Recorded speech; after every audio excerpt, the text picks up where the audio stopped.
What happens in a custody case where both parents try to alienate the child from the other parent and the rest of their family? My guess is that this question applies in two distinct contexts. Number one, what does the court do in a child custody case where both parents try to alienate the parent and the child from the other parent and the rest of the family? And two, what happens to a child in a custody case where both parents try to alienate the child from the other parent and the rest of the extended family? What does the court do in a child custody case where both parents try to alienate the child from the other parent and the rest of the other parent's family? It's hard when a court has two lousy parents fighting over custody.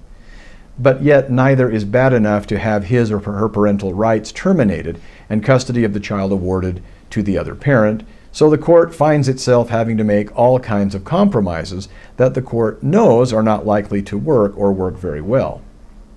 Rarely can a court do much to help the child effectively in these circumstances. That's not the court's fault. Even the most conscientious court cannot compel bad actors to do good, or at least to do good consistently. But that doesn't mean some courts think themselves an exception.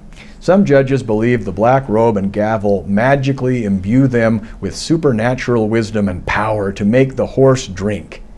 Such orders issued by such judges are rarely obeyed and rarely benefit the child. Indeed, they tend to generate a lot of litigation between the parents over quote, enforcement, close quote, of largely unenforceable orders, and the child often suffers collateral damage as a result.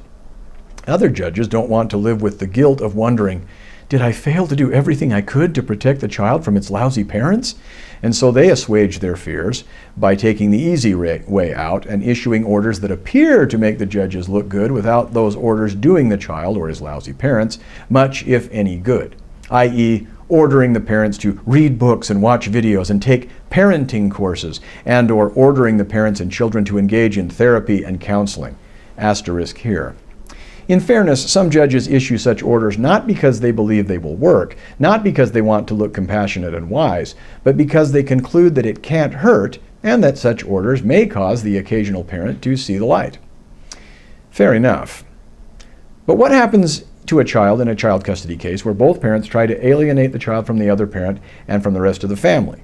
First, remember it's not parental alienation if one parent acts as a shield to the child from the harm that a dysfunctional and or abusive parent would, in the absence of protection, inflict on a child, even though the other parent might try to call it that to cover for himself or herself if you're the abusive parent, or if he's the abusive parent or she's the abusive parent.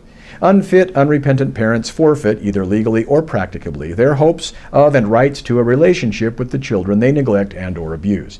Don't misunderstand me. The ends do not necessarily justify any means, and one cannot be a law unto oneself, but fulfilling parental responsibility is not parental alienation. So the question really is, what happens in a custody case where both parents who know better try to alienate the child from the other parent and the rest of their extended family? And the answer to that question is, the child is emotionally and psychologically abused grossly.